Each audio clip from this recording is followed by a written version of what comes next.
Hi pen friends, this is Sarah. Today I'm going to be talking to you about the most expensive pen in my collection. This is the Tibaldi Impero. So when this pen came out, it probably wasn't much more expensive than other fountain pens, but while Tibaldi was producing these pens, sort of after it had started producing them, the company went out of business, and so there are actually a lot of pens that are Tibaldi Imperos, but they don't have the Tibaldi nib in them, and that's because other companies took the pens and that hadn't been completed yet and put their own nibs in them. But this is one that was actually produced while the company was still in business, and since then the company has come back, but they don't make pens that look like this anymore. They make more of a modern style pen. But as you can see, this one has a beautiful celluloid. It's gray flecks with a bright blue that comes shimmering out from behind the gray flecks. And I think this is one of the most beautiful celluloids that there are. A lot of companies have bought the rod stock and made pens for their companies, such as Bexley. I don't know, there's a lot of companies that have used this material.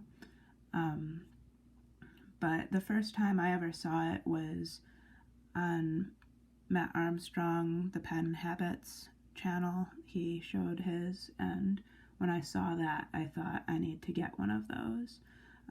But it turns out that lots of people would like to have this pen, so on eBay, these pens really go up in price from what they used to be valued at.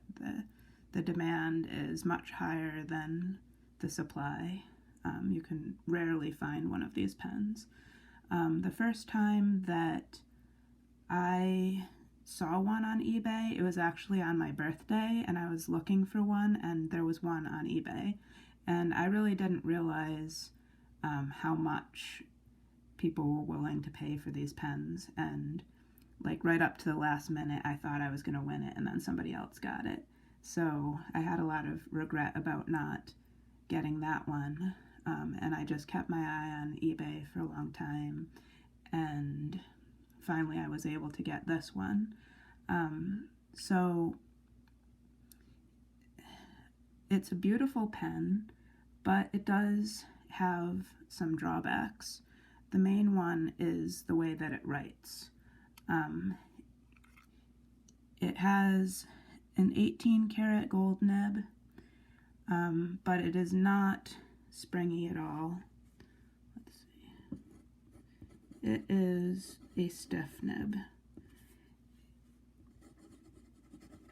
So you don't get, maybe you get a little bit of line variation. Yeah, I guess you would say it looks like you're getting line variation there, but this is, the feedback from this pen to me isn't that great. I don't really, let's see. I don't know what else to write, but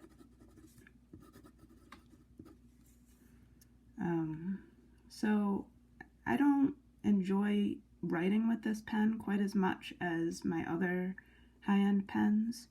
I know Matt Armstrong said that he got his tuned by a nibsmith, and I guess that's a possibility, but there isn't that much wrong with it. It just sort of feels the way that a steel nib would feel when you're writing with it. It doesn't have a lot of bounce. It's the flow is decent, but the writing experience is not what I would hope for. But I do still really enjoy using this pen. Mine it gets, as you can see, my fingers are getting inky. It gets a lot of ink that comes up right around the collar of the grip section, so I always get ink on my fingers whenever I use this pen. But I try not to let that bother me too much, but you know, it still does bother me. And the ink gets into the threads of the where the cap goes on. So mine also, it has like a little lump in the celluloid right here, and the clip has a little bit of wear on it. And I feel like I didn't really notice that when I got it, so I don't know if it's happened since I got this pen. I don't handle it roughly or anything. And there's always some condensation on the nib, so I don't know if there might be something wrong with the feed or something. I don't know what causes that to happen. So if anyone watching knows why you would get condensation all the time on the nib, it just happens with this pen mostly, and it, you know, has a lot of ink coming out of here. So anyways, I hope you enjoyed this video and just seeing this beautiful celluloid, and I'll see you in the next video. Oh, by the way, there's also a mark right here.